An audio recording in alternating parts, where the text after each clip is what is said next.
In this video I'm gonna talk about everything you have to know for Yasuo's itemization. Let's start with boots. For a very long time the best first base on Yasuo has been the attack speed boots rush, since those offer him more move speed to build up his passive and give you a lot of attack speed for very little gold early in the game. And since the first priority on Yasuo is to get enough attack speed for your Q, this is a no-brainer.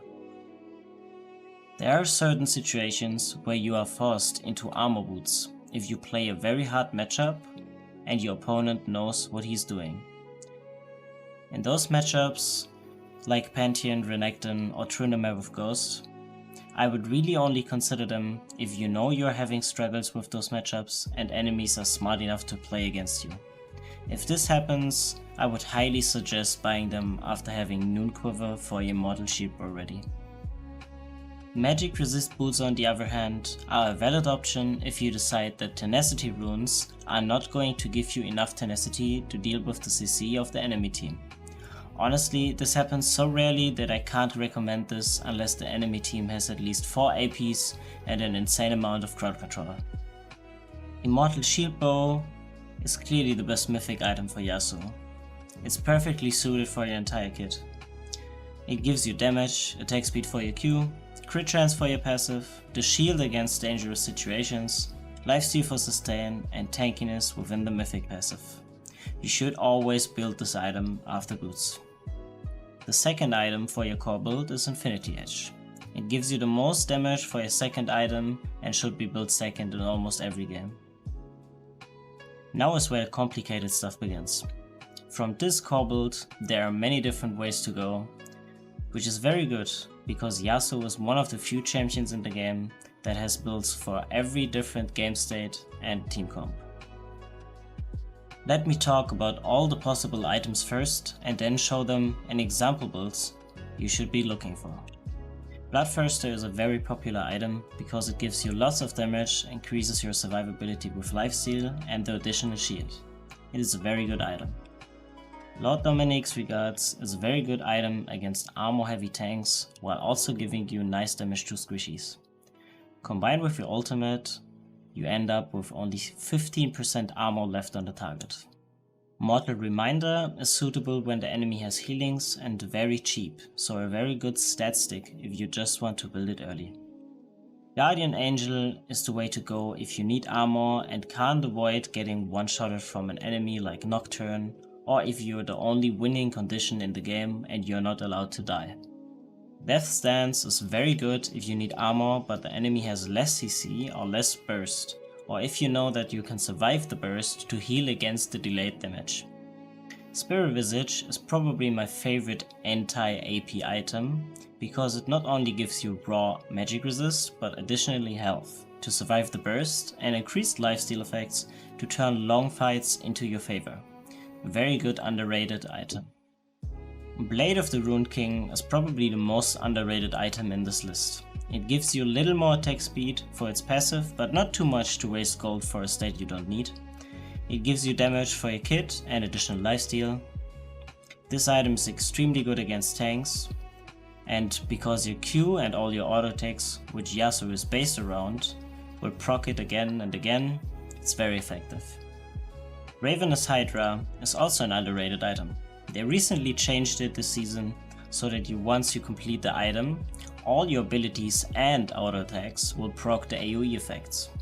And let's just say, it's very nice if you are capable of hitting multiple enemies with your Q or ult, and looks very spicy. Scimitar is a niche option, which gives you a little bit of magic resist while giving you damage and the Quicksilver effect. But I wouldn't say the item is worth building anymore, since it lost its lifesteal effect. The better option if you want QSS is Silvermere Dawn. The item gives you better defensive stats, which are more preferred after having your core build ready and considering you wouldn't build this item if you wouldn't be scared of dying. This item is very good.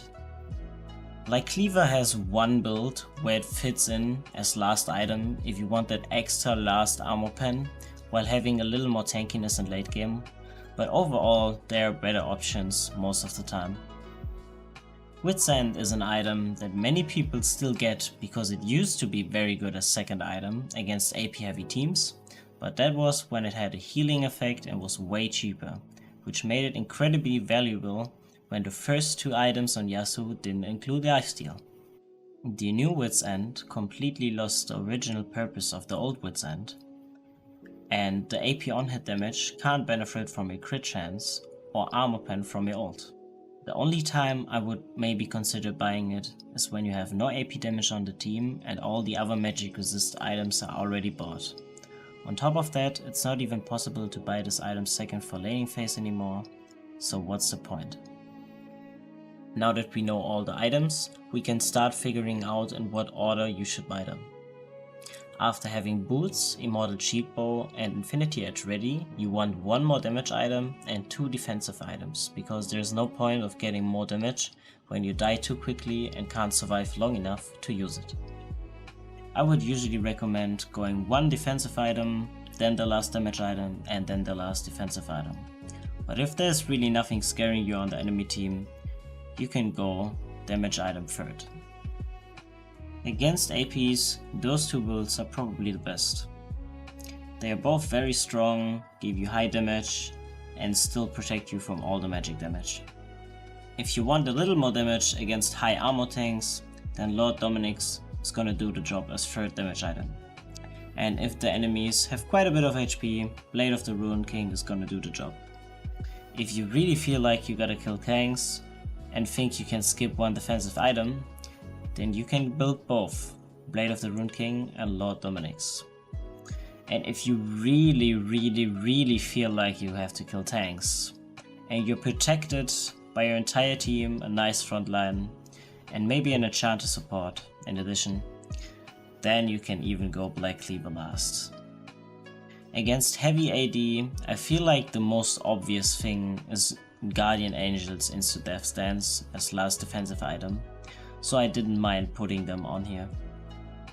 Then there's also the special Super Sustain build against balanced magic and physical damage on the enemy team, which is hilariously effective against teams that want to draw out longer fights and have no CC. Enemies will have no option of killing you while you're gonna be dealing tons of damage in the meantime. This build has some weaknesses, but is highly recommended still. Then there's also this build, which is a little different than all the other builds because it includes Kraken.